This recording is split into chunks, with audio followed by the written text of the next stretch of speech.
Good morning students. मैं Yashwanti diet प्रवक्ता कला एटा आप सभी प्रशिक्षुओं का स्वागत करती हूँ। आज हम भारतीय चित्रकला के षडंग के बारे में अध्ययन करेंगे। 6 limbs of Indian art.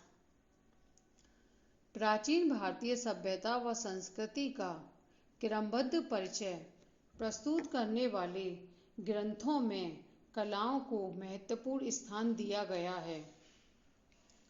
Sanskrit के प्राचीन ग्रंथों में चित्रकला संबंधी बहुत ही विस्तृत वर्णन प्राप्त होते हैं। वास्यायनकृत कामसूत्र के तीसरे अध्याय में 64 प्रकार की कलाओं का वर्णन मिलता है। कामसूत्र का चतुर्थ अध्ययन आलेख्यम अर्थात चित्रकला पर आधारित है। इसमें चित्रकला के 6 अंगों का वर्णन मिलता है।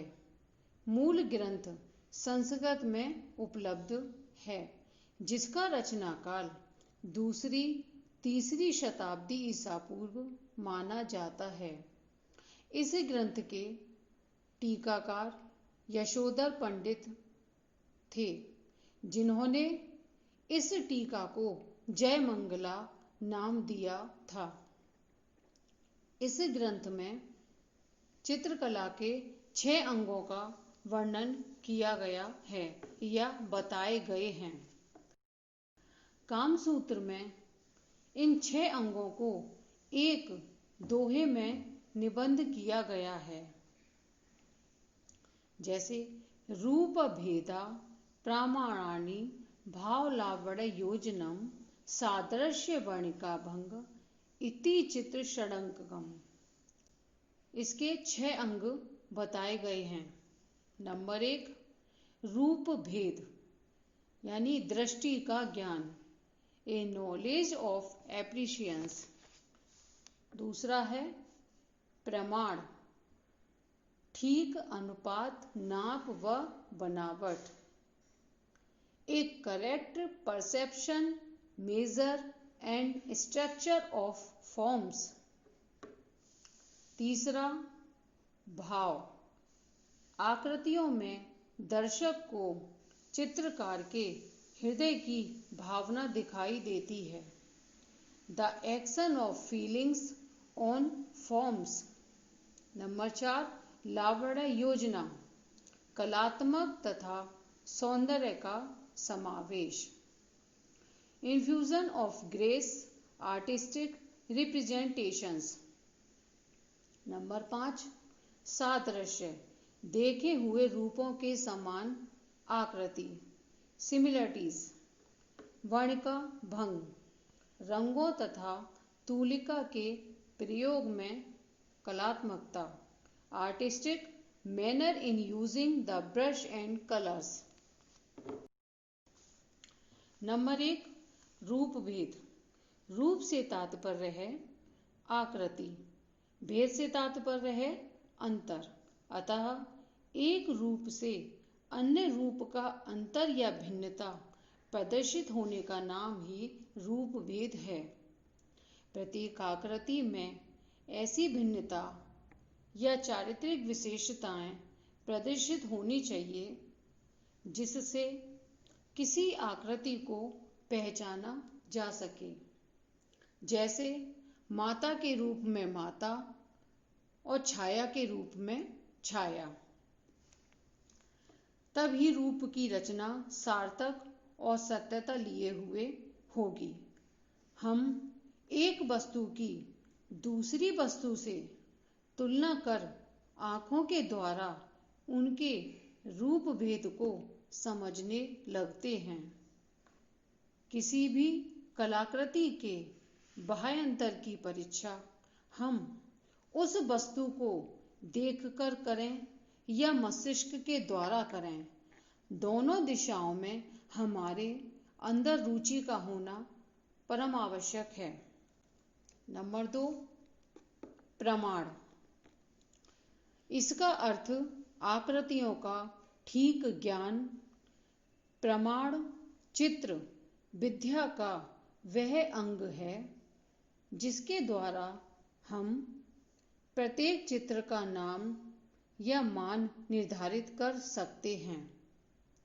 प्रमाण के माध्यम से हम पशु पक्षी की भिन्नता, स्त्री पुरुषों के आकारों में कद काठी में अंतर, मनुष्य और देवताओं के चित्रों में अंतर निर्धारित कर सकते हैं। शरीर के अनुपात की दृष्टि से स्त्री आकृति पुरुष आकृति से 1/4 भाग छोटी होती है। नंबर 3, भाव। भाव से तात्पर्य है विचार, राग, तरंग, आकांक्षा, इच्छा। ये सभी भाव के पर्याय हैं। भाव हृदय के छिपे हुए विचारों को ही कहते हैं। प्रत्येक सजीव मनुष्य में भाव की प्रवृत्ति विद्यमान होती है। चित्रकार की कृतियों में 2 प्रकार के भाव प्रधान होते हैं। यह भाव 2 प्रकार के होते हैं। नंबर 1 प्रकट, नंबर 2 प्रच्छन्न, जिन्हें हम आंखों के द्वारा देख सकते हैं। ये शारीरिक अथवा कायिक भाव कहलाते हैं। नंबर 2 प्रच्छन्न, जिन्हें हम प्रत्यक्ष रूप से देख नहीं सकते हैं, क्योंकि आंतरिक भाव वे होते हैं जो हमारी मानसिक क्रियाओं को प्रकट करते हैं। नंबर 4 लावण्य योजना। लावण्य से तात्पर्य है सौंदर्य। लावण्य योजना से तात्पर्य है सौंदर्य का माप। चित्र में प्रमाण, रूप, भाव के साथ लावण्य का होना भी अत्यंत आवश्यक है।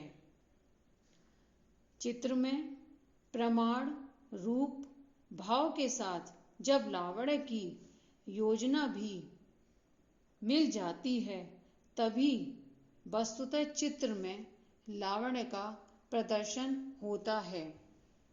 लावण्य का उपयोग चित्र में मधुरता लाने के लिए किया जाता है। भाव यदि आंतरिक सौंदर्य का प्रतीक है, तब लावण्य चित्र के बाह्य सौंदर्य का वाहक माना गया है। नंबर 5 सादृश्य। इसका अर्थ आकृतियों की अनुरूपता, अर्थात वस्तु विशेष की प्रकृति से समानता का होना। सादृश्य प्रधानतम प्रतिकीर्तिकम माना गया है। किसी रूप के भाव को किसी अन्य रूप की सहायता से प्रस्तुत कर देना ही सादृश्य के अंतर्गत स्थान रखता है।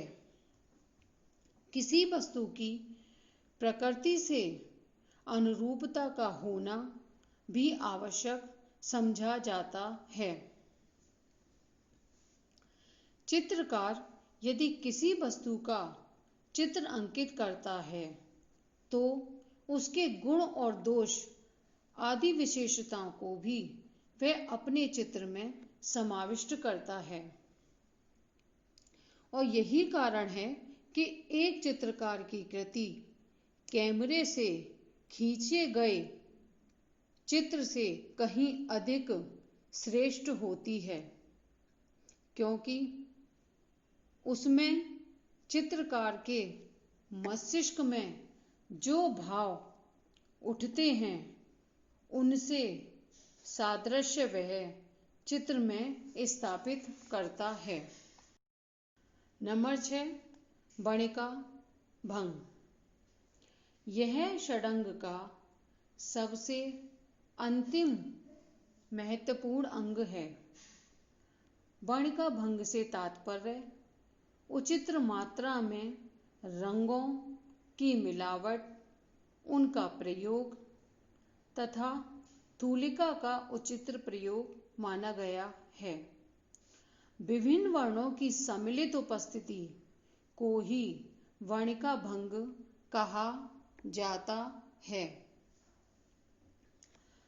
उपयुक्त पांचों अंगों में रूपभेद, प्रमाण, भाव, लावण्य योजना और सादृश्य का ज्ञान वर्णिका भंग के बिना अधूरा है। जैसे किसी वस्तु में कौन सा रंग भरना है, किस रंग से चित्र में उभार या गहराई दिखाई जानी है, आदि बातें वर्णिका भंग के द्वारा ही प्रदर्शित की जाती हैं। आज हमने चित्रकला के 6 अंगों का अध्ययन किया है। इसी के साथ आज का ये टॉपिक पूर्ण होता है। धन्यवाद।